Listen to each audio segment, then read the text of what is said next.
సహోదరి మాధవి వ్యాఖ్యానం ఇస్తారు. శ్రద్ధ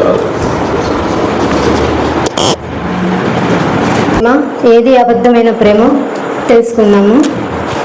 మొదటిగా 1 యోహాను 4:8.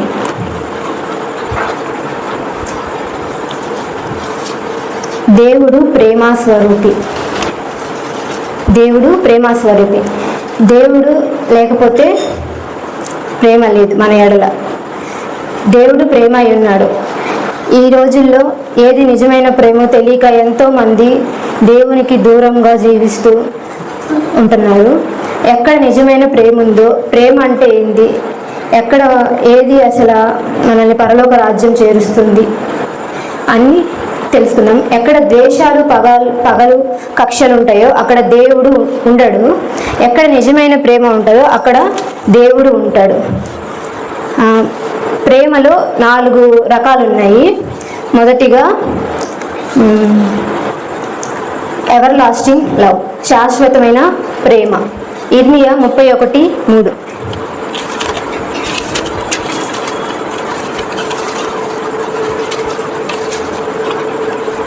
చాలా కాలం కిందట యెహోవా నాకు ప్రత్యక్షమైందని, శాశ్వతమైన ప్రేమతో నేను ప్రేమిస్తున్నాను కనుక విడవక నీ ఎడల చూపుచున్నాను. శాశ్వతమైన ప్రేమతో నేను ప్రేమిస్తున్నాను. శాశ్వతమైన ప్రేమతో దేవుడు ప్రేమిస్తున్నాడు. కానీ మనము అది తెలుసుకోలేక దేవునికి దూరంగా జీవిస్తున్నాము. కనుక దేవుడు మనం విడవక నీ ఎడల కృప చూపుచున్నాను అని చెప్తున్నాడు. కాబట్టి మనము దేవుని ప్రేమను తెలుసుకొని శాశ్వతమైన ప్రేమతో దేవుణ్ణి ప్రేమించాలి. తర్వాత షరతులు లేని ప్రేమ, అన్కండిషనల్ లవ్. తర్వాత అన్లిమిటెడ్ లవ్, అపరిమితమైన ప్రేమ. రకాలు చెప్తున్నాను ఏమున్నాయో. విఫలము కాని ప్రేమ, ప్రీషియస్ లవ్. ఇవన్నీ దేవుని ప్రేమలో రకాలన్నమాట. ఇవరకు మనము ఎందుకు అసలు అర్హత లేదు మనకి ఆయన ప్రేమని తెలుసుకోవడానికి కూడా, ఆయన్ని మనం ప్రేమించడానికి కూడా ఎందుకు అర్హత లేని వాళ్ళము. కానీ దేవుడు మనల్ని ఎంతగానో ప్రేమించి ఆయన యొక్క నిజమైన ప్రేమని, ఆయన యొక్క కుమారుని మన కొరకు పంపించాడు, ఈ యొక్క లోకానికి పంపించాడు. కాబట్టి మనము ఈ 4 రకాల ఈ యొక్క ప్రేమలో మనము ఎల్లప్పుడూ ఆయన ప్రేమిస్తూ నిత్యము ఆయన యొక్క నామంలో స్తుతిస్తూ ఆరాధిస్తూ ఆయన్ని ఎప్పుడు విడువక నిత్యము ఆయన్ని ప్రేమిస్తే ఆయన్ని మన ఎడల ఎన్నో అద్భుతాలు ఆశ్చర్య కార్యాలు జరిగిస్తాడు. ఈ యొక్క ప్రేమను గ్రీకు భాషలో చూస్తే 4 అర్థాలు వస్తాయి. ఏంటంటే స్టోర్జ్, ఫిలియా, ఎరోస్, అగాపై.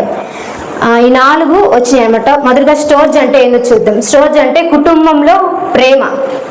కుటుంబంలో ప్రేమ అంటే తల్లి, తండ్రి, కుమారుడు, కుమార్తె, అంటే అన్న, తమ్ముడు, చెల్లి, వాళ్ళలో కూడా ప్రేమలు ఉంటాయి. అంటే కొంతమంది ఏంది పెద్ద బిడ్డ కదా అని చెప్పి కొంత బాగా ప్రేమిస్తూ ఉంటారు. కొంతమంది చిన్న బిడ్డని ప్రేమిస్తూ ఉంటారు. తండ్రి కూతురిని ప్రేమిస్తారు, తల్లి కొడుకుని ప్రేమిస్తాడు. అలాగా కుటుంబంలో ప్రేమ అన్నమాట. ఈ కుటుంబంలో ఎన్నో వస్తూ ఉంటాయి. తల్లిదండ్రులు బిడ్డల్ని మర్చిన, పిల్లల్ని మర్చిన, ఎవరు మర్చినా దేవుడు మనల్ని ఎన్నటికీ మరిచిపోడు. ఆయన నిత్యము మనపై ప్రేమను చూపించేవాడు. మన యొక్క పాపాలని కానీ మనం ఏ తప్పు చేసినా ఆయన క్షమిస్తూ మన్నిస్తూ మనల్ని ప్రేమిస్తుంటారు. సెకండ్ వన్ ఫిలియా అంటే బంధువులు మరియు సన్నిహితులు. బంధువుల మధ్య సన్నిహితులు అంటే ఫ్రెండ్స్, వీళ్ళు మధ్య ప్రేమ. అంతా బంధువులు కూడా మనల్ని అంటే ఏదో ఒకటి అంటే మనం లేని వాళ్ళమైతే వాళ్ళు ఏం చేస్తారు, మనం తక్కువగా చూస్తూ ఉంటారు అన్నమాట. మరియు ఫ్రెండ్స్ మనకి శాశ్వత కాలం ఉండరు. ఫ్రెండ్స్ అనే దాంట్లోనే మీనింగ్ ఉంది. ఫ్రెండ్స్ అంటే ఎంతమంది ఉంటారు ఫ్రెండ్స్కి అంటే, ఫ్రెండ్స్ అంటే ఎవరెవరు ఉంటారు, బెస్ట్ ఫ్రెండ్ ఉంటుంది, ట్రూ ఫ్రెండ్ ఉండిద్ది, మళ్ళీ ఫ్యామిలీలో ఫ్రెండ్స్ ఉంటారు, అలాగే బాయ్ ఫ్రెండ్, గర్ల్ ఫ్రెండ్ ఇలా ఉంటారు. దాంట్లో చూసుకుంటే ఫ్రెండ్ అంటే ఎండ్ వచ్చింది చివర, అంటే ముగింపు.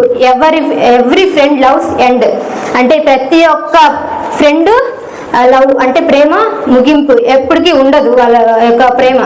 వాళ్ళు కూడా మనల్ని ఎప్పటికైనా కానీ మనం ప్రాణ స్నేహితుడు ఇతడైనా మనల్ని ప్రేమిస్తాడేమో, ఇతడి పట్లైనా మనకి ప్రేమ కలిగి ఉంటుందేమో అనుకుంటాం. కానీ వాళ్ళు కూడా మనల్ని ద్వేషిస్తూనే ఉంటారు. వాళ్ళు లోపల ఒకటి బయట పెట్టుకొని నటిస్తూ ఉంటారనమాట. తర్వాత ఎరోస్, ఇది ఎక్కువ ఇప్పుడు ఈ యొక్క కాలంలో ఎక్కువ ఇదే ఉంది అన్నమాట. అంటే దేవుని రాకడ దగ్గరలో ఉంటుంది కాబట్టి ఇది ఎక్కువ ఉంటుంది కూడా. అంటే ఎరోస్ అంటే శరీరం యొక్క మోహపు ప్రేమ. కొంతమంది ఉంటారు శరీరాన్ని, అంటే బాయ్ ఫ్రెండ్ గర్ల్ ఫ్రెండ్ అని ఉంటారు కదా, వాళ్ళు ఏం చేస్తారు, ట్యాప్లో దేనికోసం వాళ్ళు డబ్బు కోసము, అందం కోసం, ఉద్యోగం కోసము, దానికోసం వాళ్ళు మన ఒక ట్రాప్లో వేసుకొని మనల్ని ప్రేమిస్తారు. కానీ వాళ్ళు నిజమైన ప్రేమను మనకి చూపించరు.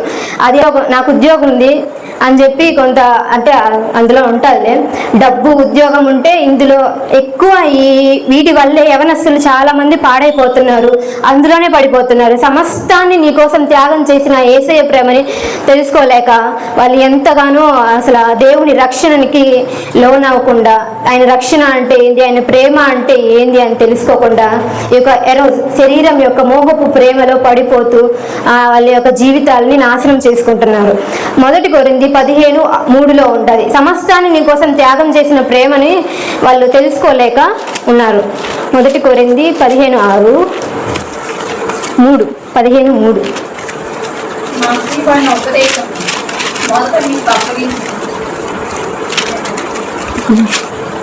అదేమనగా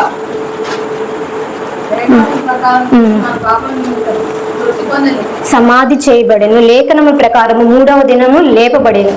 ఎవరైనా మన కొరకు ప్రాణం పెడతారా? ఎవరైనా మనం చేసిన పాపాల కొరకు మృతి చెందుతారా? సమాధిలో ఆయన మన కొరకు చనిపోయి ఆయన రక్తం అంతా చిందించి ఆయన ఎన్నో శ్రమలు అవమానాలు ఈ లోకానికి వచ్చి పడి మన కొరకు చనిపోయి సమాధి చేయబడి మరలా 3వ దినాన లేచి మన కొరకు విజ్ఞాపన చేసిన అది ఎంతో గొప్పదైన ప్రేమ అన్నమాట. ఈ ప్రేమను వాళ్ళు తెలుసుకోలేకపోతున్నారు. అలాగే మన మనము ఒకవేళ ఒక దొంగతనం చేసి ఒక పాపం చేస్తేనే ఒక పాపం చేస్తేనే మనుషులు వాళ్ళ జీవిత కాలం అంతా ఆ పాపం గుర్తు చేసుకుంటూ ఉంటారే కానీ వాళ్ళైతే క్షమించరు. మన యేసయ్య అలా కాదు, మన పాపాన్ని క్షమించి మన కొరకు మృతి పొంది సమాధిలో నుంచి తిరిగి లేచి ఉన్నాడు. ఆయన యొక్క శరీరాన్ని అప్పగించుకున్నారు. అలాగే 2వ కొరింథీ 5:21 ఎందుకనగా మనం ఆయన యందు దేవుని నీతి అగునట్లు పాపం ఎరుగని ఆయన మన కోసము పాపముగా చేశాను. మన కోసం ఆయన మనం పాపం ఎరుగని ఆయన మన కోసం పాపముగా చేశాడంట. అది ఎంత ఆయన పొందిన గాయముల చేత మీరు స్వస్థత పొందుతున్నారు. మీరు గొర్రెల వల్లే దారి తప్పిపోతిరి, కానీ ఇప్పుడు మీ ఆత్మలు కాపరి అధ్యక్షుడనైన ఆయన వైపునకు మళ్ళీ ఉన్నారు. అదే ఇక్కడ ఆయన మన పాపాల నిమిత్తము రాను మీద మోపబడి మనకి స్వస్థతను కూడా కలుగజేస్తున్నాడు. కానీ మనం ఆయన్ని ఆ స్వస్థత ఎలా అంటే హాస్పిటల్ చుట్టూ వాటి చుట్టూ తిరుగుతున్నామే కానీ ఆయన స్వస్థత ఎలా వచ్చిద్ది, ఎలాగా ప్రేయర్ చేస్తే అంటే ఎక్కడి నుంచి వస్తుందో తెలుసుకోలేక వాటి చుట్టూ తిరుగుతున్న మనుషుల మీద ఆధారపడుతున్నామే కానీ దేవుని మీద ఆధారపడలేకపోతున్నాం. కాబట్టి దేవుడు మనకు ఆయన పొందిన దెబ్బల చేత స్వస్థతను ఉంది. మీరు గొర్రెల వల్లే దారి తప్పిపోతుంది కనుక మనం గొర్రెల వల్లే గొర్రె తప్పిపోతే కాపరి మళ్ళీ వెళ్ళి ఎత్తుక్కుంటూ వస్తారు. అలాగే దేవుడు మనం తప్పిపోయాం దారి. కాబట్టి దేవుడు ఆయన యొక్క మీ ఆత్మ కాపరి అయిన అధ్యక్షుడనే ఆయన మనకి అధ్యక్షుడుగా ఉండి మన ఆత్మలను కాపాడుచు మనల్ని ఆయన వైపు మళ్ళీ ఉంచాడనమాట. మొత్తం తెలియాలంటే ఈ యొక్క దేవుని యొక్క సమస్తాన్ని మీకోసం త్యాగం చేసిన ప్రేమ మొత్తం తెలియాలంటే యెషయా గ్రంథం 53 మొత్తం చదివితే మీకు అందులో ఉన్న ఆయన ఎలా మన కొరకు చనిపోయాడు, ఎన్ని అవమానాలు పొందాడు మొత్తం అందులో ఉంటారనమాట. చివరిగా ఇవన్నీ లోకంలో ఉన్న ప్రేమలే. ఏంటి? కుటుంబంలో ఉన్న ప్రేమ, బంధువులో ఉన్న ప్రేమ, స్నేహితుల్లో ఉన్న ప్రేమ, అలాగే ఇంకా శరీరం మనల్ని వాడుకొని తర్వాత వదిలేసే వాళ్ళ యొక్క ప్రేమే తప్ప ఈ యొక్క లోకంలో ఉన్న ప్రేమే తప్ప మనము వాటిలోనే ఉంటున్నామే తప్ప ఒక అగాపే లవ్ అంటే క్రీస్తు ప్రేమను తెలుసుకోలేకపోతున్నాం. అసలు అగాపే లవ్ అంటే ఏంటంటే పరలోకం నుండి నేరుగా దేవుడిని పొందుకునే ప్రేమ అనమాట. అది పొందుకోవాలంటే దేవుని దగ్గర వినయం చాలా ముఖ్యం అనమాట. దీనికి మరొక పేరు ఎడతెగక ప్రేమ అని అర్థం అనమాట. ఇది పొందుకోవాలంటే ఎటువంటి మధ్యవర్తి కూడా అవసరం లేదు. మనం డైరెక్ట్గానే ఆయన్ని పొందుకోవచ్చు ఆ యొక్క లవ్ని. అది ఏంటంటే అందులో ఎన్ని ఉంటాయంటే చాలా రకాలు ఉంటాయి అనమాట. అందులో మొదటి కొరింథీ 13:4 అందులో మొత్తము ఈ యొక్క అగాపే లవ్ గురించి మొత్తం ఉంటాయి అన్నమాట. ప్రేమ దీర్ఘకాలం సహించును, దయ చూపించును. ప్రేమ మత్సరపడదు, ప్రేమ నమ్ముగా ప్రవర్తించదు, అది ఉప్పొంగదు, అమర్యాదగా నడవదు, స్వప్రయోజనం విచారించుకున్నది, త్వరగా కోపపడదు, అపకారం మనసులో ఉంచుకున్నది. దుర్నీతి విషయమే సంతోషపడక సత్యం నందు సంతోషించును. అన్నిటిని తాలుకొనును, అన్నిటినీ నమ్మును, అన్నిటినీ నిరీక్షించి అన్నిటినీ ఓర్చును. ప్రేమ శాశ్వత కాలం ఉండును, ప్రవచనలైన నిరర్ధకములగును, భాషలైన నిలిచిపోవును, జ్ఞానమైన నిర్ధకమును. మనము కొంతకాలం మట్టుకు ఎరుగుదుము, కొంత మాటుకు ప్రవచించుము. పూర్ణమైనది వచ్చినప్పుడు పూర్ణము కానిది నిరర్ధకమగునది. ఇందులో ఫస్ట్ది ప్రేమ దీర్ఘకాలము సహించును. ఆయన యొక్క ప్రేమ దీర్ఘకాలము, మనము చనిపోయేంత వరకు ఆయన మనల్ని ప్రేమిస్తూనే ఉంటాడనమాట. అది ప్రేమ దీర్ఘకాలము సహించును. ఇతరులకి మేలును క్షేమమును కోరుకునే ప్రేమ. ఈ యొక్క మనుషులు ఎలా ఉంటారు, మనము ఒకళ్ళు ఇప్పుడు బాగా జాబ్ చేస్తా బాగున్నారనుకో, బాగా వెల్ సెటిల్ అయ్యారనుకో, అబ్బో వీళ్ళు బాగానే ఉన్నారులే, ఇంక వీళ్ళకేంది అని అనుకొని వాళ్ళని అనుకుంటాం కదా. కానీ దేవుడు మన మేలునే కోరుకుంటాడు, కానీ మన యొక్క కీడుని మాత్రం కోరుకునేవాడు కాదు. ఆయన ప్రేమ అలాంటిది. ప్రేమ దేవుని ప్రేమలో దయ ఉంటుందంట. ఆయన యొక్క ప్రేమలో దయ ఉంటే మనము ఎక్కడికి వెళ్ళినా కానీ, ఎలాంటి పరిస్థితిలో ఉన్నా కానీ మనల్ని కాపాడుతూ నిత్యము పోషిస్తూ ఉంటాడనమాట. ప్రేమ మచ్చరపడదు, ఎటువంటి మచ్చ డాగు కానీ అందులో ఉండదన్నమాట. మనము ఏదంతా అదే చెప్తున్నా, మనుషులు ఆశ్రయించుట కంటే యెహోవాను ఆశ్రయించుట ఎంతో మేలు అనమాట. అది ఎంత మనోహరము, అది వ్యర్థము కాదనమాట. దేవుని ప్రేమ సులభంగా ఎన్నటికీ కోపపడదు. దేవుడు కోపం నిమిషం మాత్రమే ఉంటుంది. అదే దేవుని కోపం మన మనుషులు, అది నువ్వు తప్పు చేసావు కదా, నువ్వు అప్పుడు ఒకలాగా నాతో మాట్లాడావు, అందుకని చెప్పి నేను నీ మీద కోపంగా ఉన్నాను అని చెప్పి అలా ఉంటారు. దేవుడు మాత్రం మన మీద కోపపడదు, ఎప్పటికీ కోపపడదు. ఆయన మర్యాదగా నడుచుకోవాలి, అమర్యాదగా నడుచుకోకూడదు. ఆయన ఎప్పుడు మనల్ని అమర్యాదగా నడవదు. అది స్వప్రయోజనకు విచారించుకొనదు. అది యూజ్లెస్ కాదనమాట, యూజ్ అయిన ప్రేమ అనమాట. దేవుని ప్రేమ కఠినమైనది కాదు, ఇవన్నీ అందులో ఉన్నాయన్నమాట. ఆయన 2 తిమోతి 2:19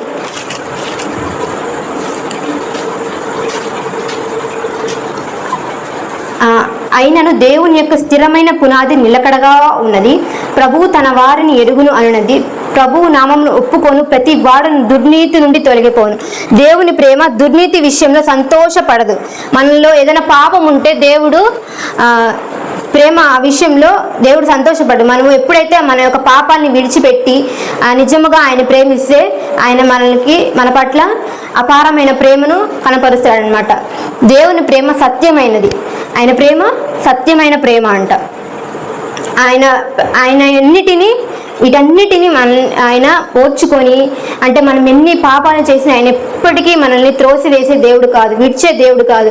మనల్ని ఎప్పుడు ఆయన యొక్క రెక్కల చాటును భద్రపరుచుకుంటూ ఆయన చెప్తాడు, నేను నిన్ను అరచేతుల్లో చెక్కుకొని ఉన్నాను అంటే, ఆయన ఏదైనా మామూలుగా ఇట్లా చూసుకుంటా అంటే చేతులు కనపడతాయి. ఒకవేళ చేతులు ఆయన చూసుకున్నాడు అనుకో, మన పేరు ఉండిద్ది అనమాట. ఈ బిడ్డకి ఈ బాధ ఉంది, ఈ బిడ్డకి ఈ బాధని నేను తీర్చాలి అని దేవుడు మనకి ఆ యొక్క నేను నిన్ను అరచేతిలో చెక్కుకొని ఉన్నాను అని తెలియజేశాడు అనమాట. దేవుని ప్రేమ అన్నిటినీ నమ్మును. మనము నిజముగా నమ్మకముగా ఆయన ఏళ్ళ జీవిస్తే ఆయన మనల్ని ఎప్పటికీ విడిచిపెట్టడు. ఆయన్ని నమ్మితే మన దేవుడు ఎలా ఉంచుతాడో ఒక వాక్యం ఉంది, యెషయా 58:11. యెహోవా నిన్ను నిత్యము నడిపించును, క్షామకాలమున ఆయనను తృప్తిపరిచి నీ ఎముకలను బలపరచును. నీవు నీరు కట్టిన తోట వలె ఎప్పుడు ఉబుకుచుండు, నీటి ఊట వలె ఉండుదు. నీరు ఎక్కువ ఉన్న దగ్గర చెట్టు ఉంటే అది ఎప్పుడు పచ్చగా, నీరు కట్టిన తోట వలె పచ్చగా ఉంటామన్నమాట. ఎప్పుడు ఉబ్బుచుండు, ఫ్లవర్స్ వస్తాయి, ఫ్రూట్స్ అలా వస్తాయి అనమాట. అసలు వాటర్ లేని దగ్గర ఉంటే అది ఎండిపోయిద్ది. అలాగా మనము ప్రేమిస్తే ఆయన మనల్ని నీరు కట్టిన తోట వలె, ఆయన వాక్యంలో మనం ఉంటే నీరు కట్టిన తోట వలె ఉంచుతాడనమాట. ఈ యొక్క ఉపవాస ప్రార్థనలో ఉన్నప్పుడు మనము ఆయన యొక్క ప్రేమను తెలుసుకొని మనకు ఆ యొక్క అగాపే లవ్ని తెలుసుకుంటే ఆయన మనల్ని ప్రేమిస్తూ నిత్యము నడిపిస్తూ పోషిస్తూ ఉండేవాడు. ఎందుకంటే ఆయన దేవుడు ప్రేమ స్వరూపి ఉంటారు కదా. అదే ఫస్ట్ 1 యోహాను చూద్దాం. మళ్ళా 1 యోహాను 4:8 దేవుడు ప్రేమ స్వరూపి, ప్రేమ లేనివాడు దేవుణ్ణి ఎరుగడు. ప్రేమ లేకపోతే అసలు దేవుణ్ణి ఎరగడు. మనం ఆయన ద్వారా జీవించినట్లు దేవుడు తన అద్వితీయ కుమారుని లోకంలోనికి పంపాను. దీనివల్ల దేవుడు మన యందు ప్రేమ ప్రత్యక్షపరచబడను. ఆయన మన కొరకు తన అద్వితీయ కుమారుని లోకానికి పంపించాడు. దీనివల్ల మనము ఆయన ఎడల ప్రత్యక్షపరచబడిన వాళ్ళమై ఉన్నాము, విలువ చేయబడిన బిడ్డల వలె ఉన్నామన్నమాట. మనము దేవుని ప్రేమించుతామని కాదు, తానే మనల్ని ప్రేమించి మన పాపములను ప్రాయశ్చిత్తమై ఉండుటకు తన కుమారుని పంపెను. ఇందులో ప్రేమ ఉన్నది. మన పాపాల నిమిత్తము ఆయన తన కుమారుని పంపి మన పాపాలని క్షమించి ఆయన మన కొరకు చనిపోయి తిరిగి లేచి ఉన్నాడు. కాబట్టి ఇందులో మనము ప్రేమిస్తున్నామని కాదు, కానీ ఆయన మన కొరకు చనిపోయి మనలను ఇలాగూ ప్రేమింపగా మనం ఒకరినొకడు ప్రేమింపబద్ధులమై ఉన్నాము. ఏ మానవుడును దేవుని ఎప్పుడూ చూచి ఉండలేదు. మనం ఒకరినొకడు ప్రేమించిన ఎడల దేవుడు మన యందు నిలిచి ఉండెను. ఆయన ప్రేమ మన యందు సంపూర్ణమగును. దీనివల్ల మనము ఆయన యందు నిలిచి ఉన్నామని మన ఎడల తెలుసుకొని ఉన్నాము. ఏలైనగా ఆయన మనకు తన ఆత్మలో పాలు దయచేసి ఉన్నాడు. మన ఎడల ఆయన తన యొక్క ప్రేమను చూపిస్తే ఆయన మన యందు నిలిచి ఉన్నాడు. ఆయన ఎడల మనం ప్రేమను చూపిస్తే మన యందు ఆయన సంపూర్ణమై ఉన్నాడు అన్నమాట.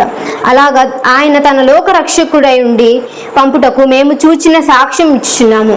ఆయన నిజముగా మనము నమ్మితే ఆయన నిజంగా తన కుమారుని ఈ లోకానికి పంపించాడు అని నమ్మితే మనమే దానికి సాక్షులమై ఉన్నామని చెప్తున్నారు. యేసు దేవుని కుమారుడు అని ఒకరినొకడు ఒప్పుకొని వానిలో దేవుడు నిలిచి ఉన్నాడు. వాడు దేవుడు ఎందున్నాడు. మన ఎడల దేవుని ఉన్న ప్రేమను మనం ఎరిగిన వారమై దేవుని నమ్ముకొని ఉన్నాం. దేవుడు ప్రేమ స్వరూపి అయి ఉన్నాడు. మనము ఆయన మనలో నిలిచి ఉన్నాడు. ఆయన ప్రేమ మనం ఎరిగి ఉన్నామని నమ్ముకొని ఉన్న ఎడల ఆయన మనల్ని ప్రేమిస్తూ నిత్యము నడిపిస్తూ ఉంటాడనమాట. అందుకని దేవుడు ప్రేమ స్వరూపి అయి ఉన్నాడు. ఈ యొక్క 3 ప్రేమల్ని కాదు కానీ ఈ యొక్క అగాపేలో మనము ప్రేమిస్తే, ఆ యొక్క క్రీస్తు ప్రేమను తెలుసుకొని మనం ప్రేమిస్తే ఇవన్నిటిని 1 కొరింథీ 13:4 మొత్తం చదివితే అందులో అసలు క్రీస్తు ప్రేమ ఏంది అని చదివితే మనకి దేవుని ప్రేమ ఏంది అని తెలుస్తుంది అనమాట. నేను దేవుని అసలు ఈరోజు ఈ వాక్యం చెప్పాలనుకోలేదు, కానీ వేరేదే థీమ్ ప్రిపేర్ అయ్యాను. కానీ దేవుడు ఇలా నడిపించాడు. ఒక చిన్న సాక్ష్యం చెప్పి ముగిస్తాను. ఉపవాస ప్రార్థనలు కదా అని ఉపవాసం గురించి ప్రిపేర్ అయ్యాను. కానీ దినాలు కదా, శ్రమల గురించి వాటి గురించి లెంటెస్ గురించి చెప్పను. కాబట్టి అంటే నాకు ఈ ఒక సంవత్సరం అంతా శ్రమలు శోధనలేనా అనుకున్నా. కానీ దేవుడు నా ఎందుండి ఆ యొక్క పాముని నా ఎద్దు నుంచి తొలగించేశాడు. అలాగే నాకు చాలా నిద్ర పట్టట్లేదు, బాగా ఏడుస్తూ ఉన్నాను అనమాట. నైట్ అంతా ఏడుస్తూ ఉంటే ఒకరోజు బాగా నిద్ర పట్టట్లేదు, ప్రార్థన చేసుకున్నా. దేవా ఎలాగైనా ఈరోజు నిద్ర పట్టేలా చేయి ప్రభువా అనుకుంటా ఉంటే బాగా అయినా పట్టట్లేదు నిద్ర. ప్రభు ఆ రోజు నాకు దర్శనం ద్వారా చూపించాడు. పాస్టర్ గారు వచ్చి నేను ఏడుస్తుంటే పాస్టర్ గారు వచ్చి నన్ను గట్టిగా వాటేసుకొని, బిడ్డ నేను నీకున్నాను, నువ్వు ఎందుకు ఏడుస్తున్నావు అని నాతో చెప్పాడు. ఇంకా ఆ రోజు నుంచి నాకు చాలా ఫ్రీ అయ్యాను. నా యొక్క హెల్త్ కూడా అంతా కూడా బాగైంది. దేవుడి చేసిన ఎంత గొప్ప కార్యాన్ని సాక్ష్యం చెప్పుకుందాం అనుకున్నాను. అంటే వచ్చిన జాన్వరిలోనే చెప్పుకుందాం అనుకున్నా, కానీ నాకు భయం వేసి చెప్పలేదు. ఈరోజు నాకు వాక్యాన్ని చెప్పాలని అవకాశం ఇచ్చారు కాబట్టి ఈరోజు చెప్దాం అనుకున్నాను, చెప్పాను. మీ అందరు నాకు ఇచ్చినటువంటి ఇంత గొప్ప అవకాశానికే పాస్టర్ గారికి నా వందనాలు. చిన్న